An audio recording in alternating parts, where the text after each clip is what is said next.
Okay, so our next location is 10 Shipwright Lane in Mount Desert Island, Maine. And this is just after Louis and Jud ascend the rooted tree path, which is in Acadia National Park. So they're kind of climbing up, and you see all those roots. Well, once it cuts, we're here at this quarry, which is about a half an hour away from that path with the rooted trees. Now, it's interesting the way they frame the shot, because as you can see, just out of frame is a boat company. But you can clearly recognize that pile of rocks, also sort of very famously known in Pet Sematary. There's just something about that pile of rocks here in the quarry. But we're here. We're going to line up a few shots and see what we get. Now, as you can see, this is where Jud is kind of coming around this corner right here. You can see those cut marks in the granite. Everything still matches up. What's interesting is the discoloration on the granite right here from where the water runs down. That looks exactly the same today as it did 35 years ago. Now you can see that over here, these trees have sort of grown up, though they were not in the shot back in 1988. But it's over there that Louis was walking. And you can kind of, let me kind of zoom in here, and you can sort of see, if you can see this hole in the rock here, you can see that just to the left of Louis as he's making his way this way towards where Jud was. And then, of course, you know, these rocks right here, he's directly underneath these rocks right there, kind of coming this way. And it'd be much easier to line up and see all in one shot if it wasn't for those trees having grown up. But again, you know, 35 years, a lot of changes. It's amazing that this place looks pretty much the same. Obviously, I mean, it's a quarry. This is granite. It's not really going to change unless somebody cuts it out of here.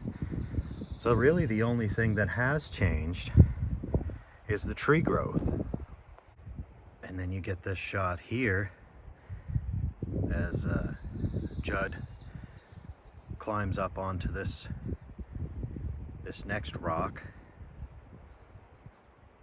Amazing. It's still virtually unchanged to this day. But this is the angle right here.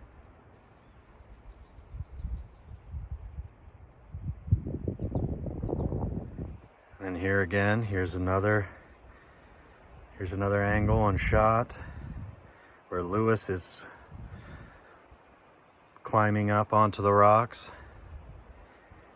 And this one is interesting too, because, you know, again, well, there's a tree here. As you can see, it's grown, was not in the shot.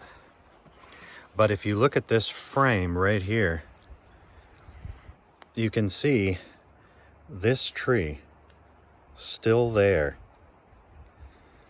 And then this right here is like a, well, that's a piece of granite as well, but clearly visible in that shot of Louis climbing up the rocks here. And then we get this famous shot. I say famous. Famous to me. Famous to Pet Sematary fans. But yeah, you get, it's actually pulled out a little bit more.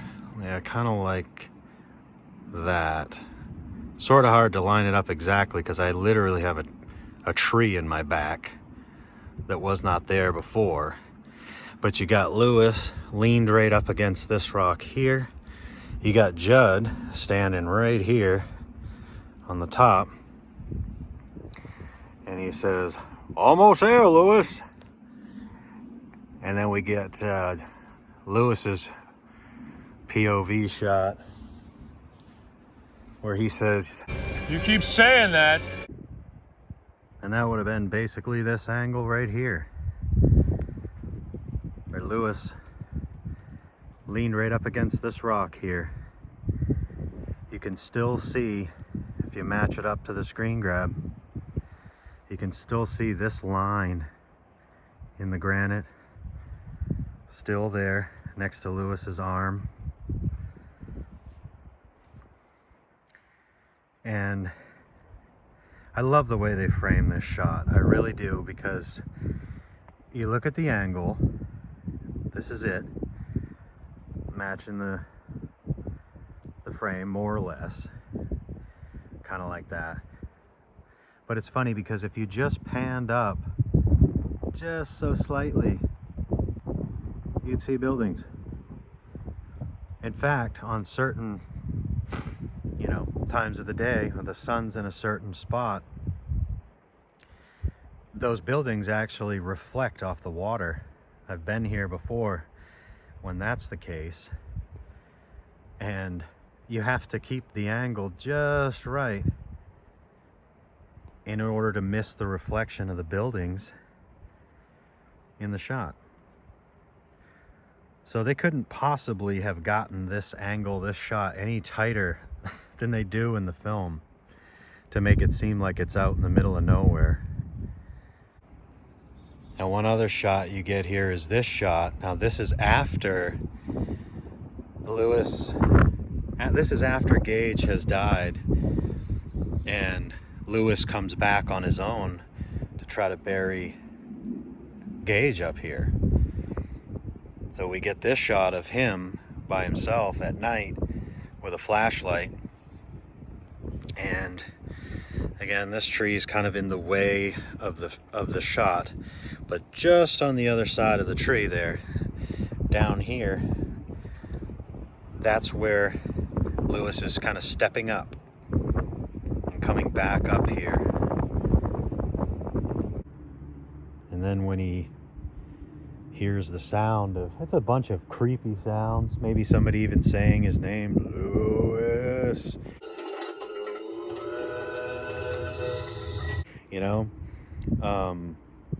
We get a tight shot of him kind of cradling Gage, flashlight in hand, and you can see the rocks here in the background all blurry.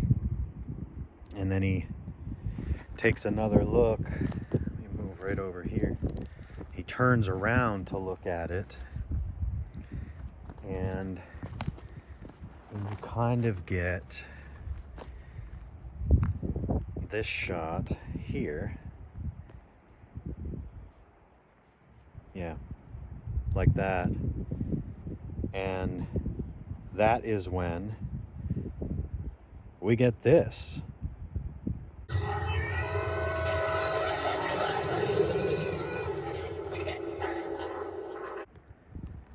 And the face pops out of those rocks.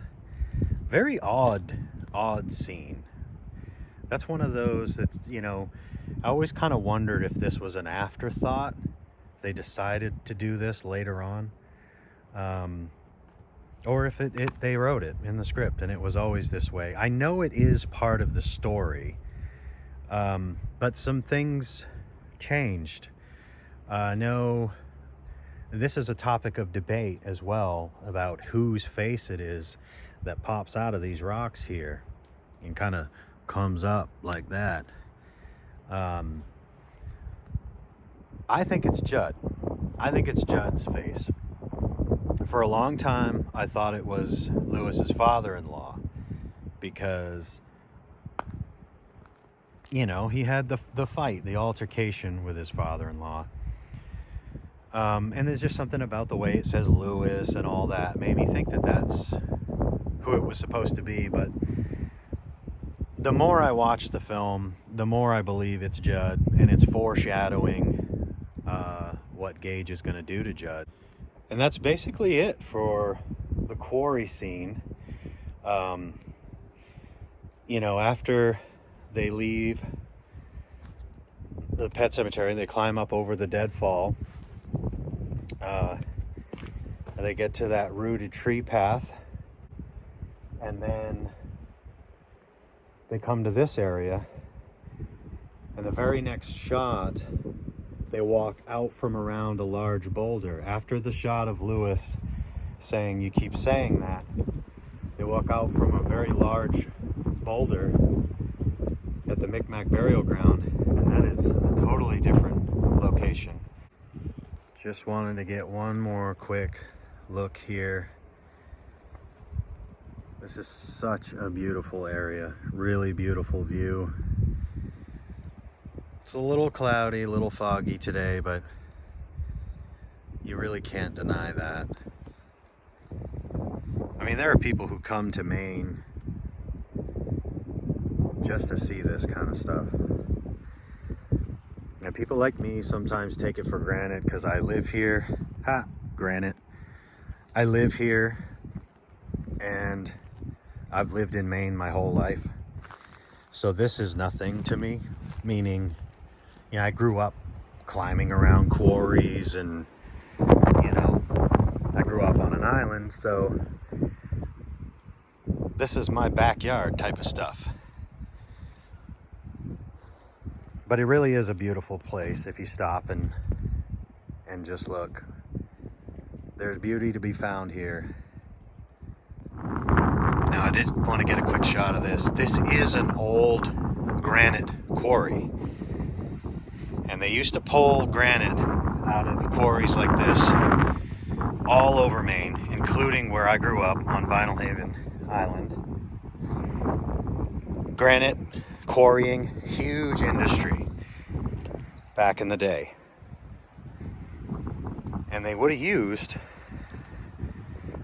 equipment like this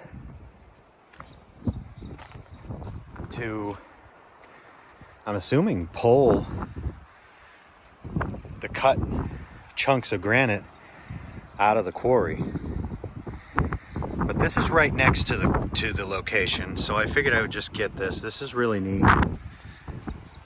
Any history buffs watching probably tell me I'm wrong about all of this. But I just thought that this was really cool, and I would at least document it while I was here.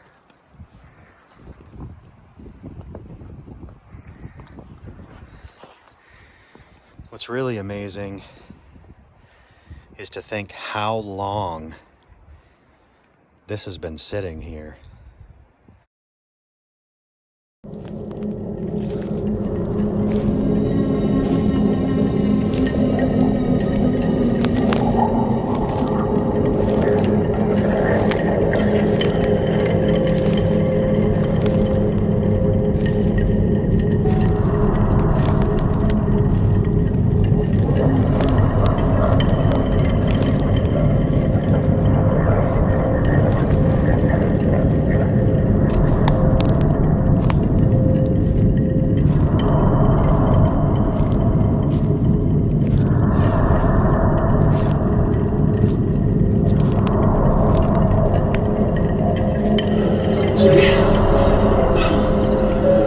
Just imagination.